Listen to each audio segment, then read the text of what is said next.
Hello, I'm Charlie Kane, and today I'll be discussing my article on the modern performance coach and how to thrive in today's world.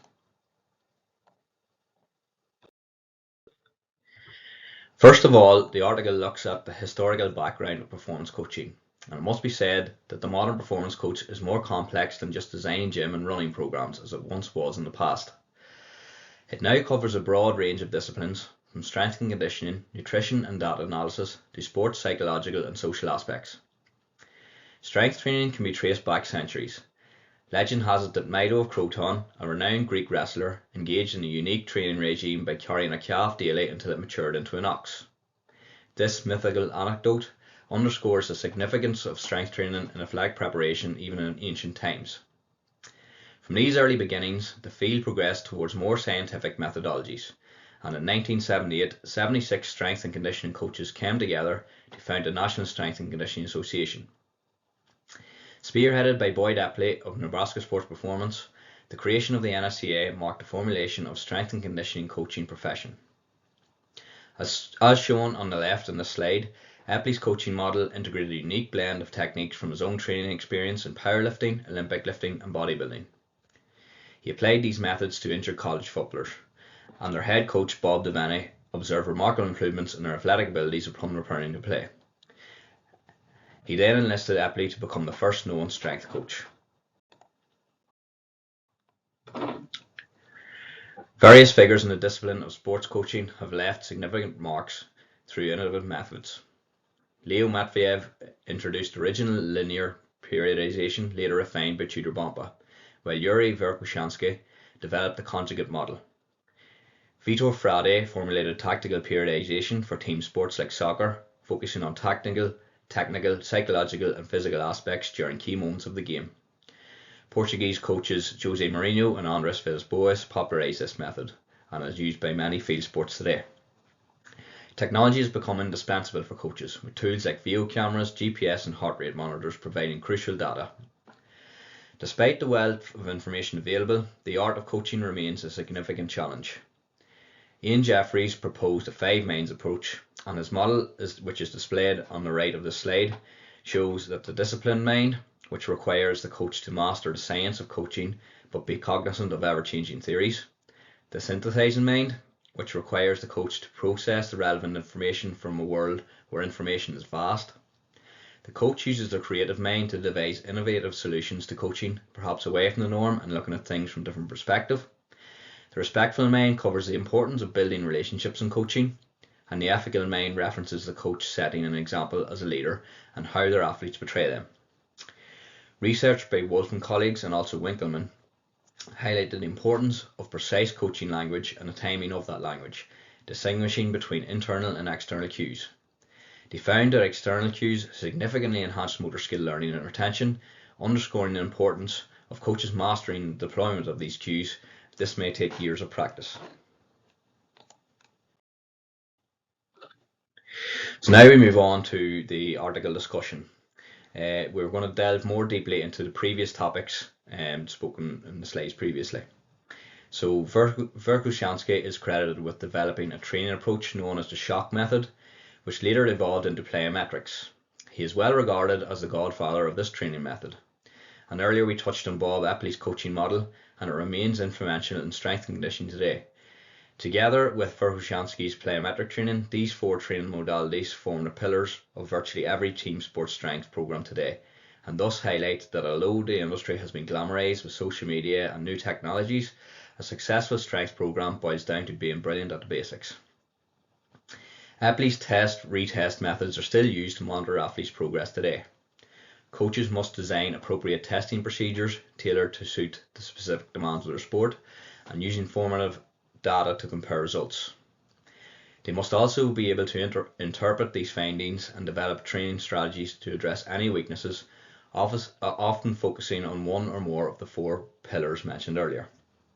An example of the modern strength training model is shown on the right, blending the methods of both Epley and Verkhoshansky with the 4 pillars shown.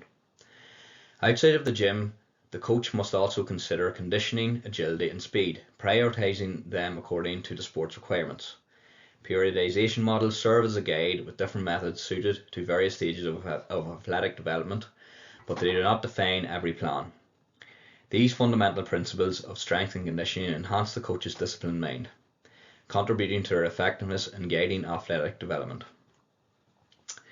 In my experience, a one-size-fits-all approach does not work, and the coach must use their academic knowledge and coaching expertise to tailor programs for their athletes.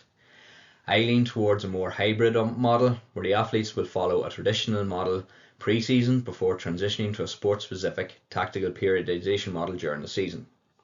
While this isn't a silver bullet for every solution, it highlights the need for a creative mind in meeting different challenges. In recent decades, the role of a specialist strength and conditioning coach has become commonplace in most sports. In my own sport, Gaelic football, for example, it used to be the norm that the team manager covered all disciplines, with perhaps maybe a fitness coach assisting during pre-season. However, yearly demands for dedicated performance coaches increased. It's crucial for the coach to understand how to train players not only for physical conditioning, but also to excel in their sport-specific skills. The coach must proficiently interpret technologies such as GPS data and heart rate monitors. These technologies simplify the design of pitch sessions with live data indicating if additional conditioning runs are necessary. The coach must understand the game demands, ensuring weekly running requirements align with match demands. Key competition periods should be factored in to ensure players peak at the right times, and a coach with strong synthesizing mind can extract relevant data from technologies while removing unnecessary noise. When knowledge of sets, reps and work to rest ratios coupled with the technology to manage nodes and monitor progress are valuable tools, there are times when creativity and pushing boundaries are essential. Professor Jeffries emphasised that coaching methods should be viewed as tools and not chains, allowing coaches to adapt solutions to suit each situation. Changing the training environment, for example, such as a weekend boot camp, can foster mental toughness and group resilience. While unconventional methods may not align with sports science literature, they can strengthen social bonds within the team. The coach's role is to discern when and how to incorporate such activities, tapping into their creative mind. Effective communication is also paramount for the coach. Research by Winkelman, Wolf and colleagues underscores the importance of using external cues rather than internal ones. In our residential last March, Micheál Ciall demonstrated the power of external cueing when training for speed. He used phrases such as push the ground away and the 3-bucket rule. And since the residential, I've used these types of cues with my players and have noticed positive changes in their techniques. Finally, the coach must lead by example. Athletes look up to their coaches, so maintaining an ethical mindset is crucial in every aspect of the coach's life. This extends to both on and off the pitch, from demonstrating respect in interactions to upholding punctuality, organisation and integrity in all endeavours. Every action should reflect the coach's commitment to excellence.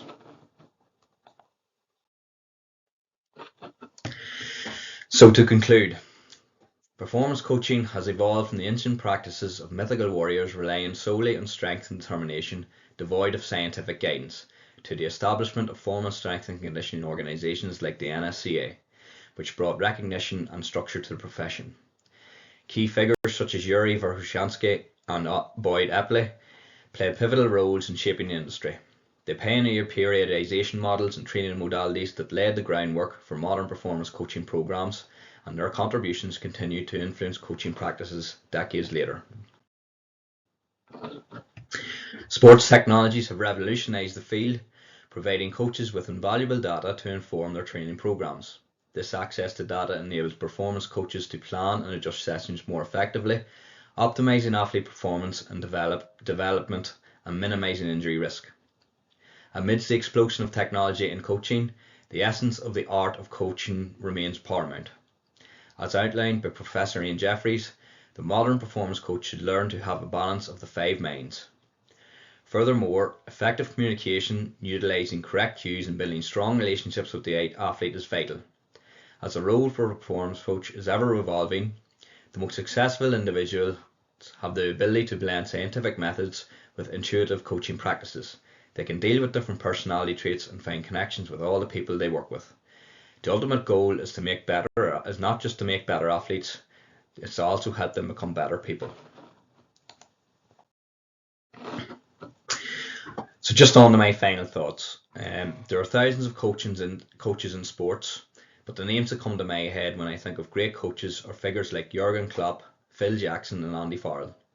These individuals not only build strong relationships with their teams, but also have great bonds with the staff, can manage the people above them and have strong connection with the supporter base.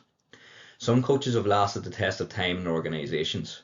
Nick Gill has worked with the All Blacks for over 16 years and he has watched multiple head coaches walk through the doors. From watching footage of Nick with his athletes online, it is clear he has a great relationship with them and his programmes are built on the players' trust in him. For me, I believe you must be strong in all the other qualities we have talked about in this presentation, but the most paramount quality is to build brilliant relationships with your teams. When you review the best coaches, this speaks for itself. So please take a look at the following slides for the studies I've referred to in this presentation. Thanks very much.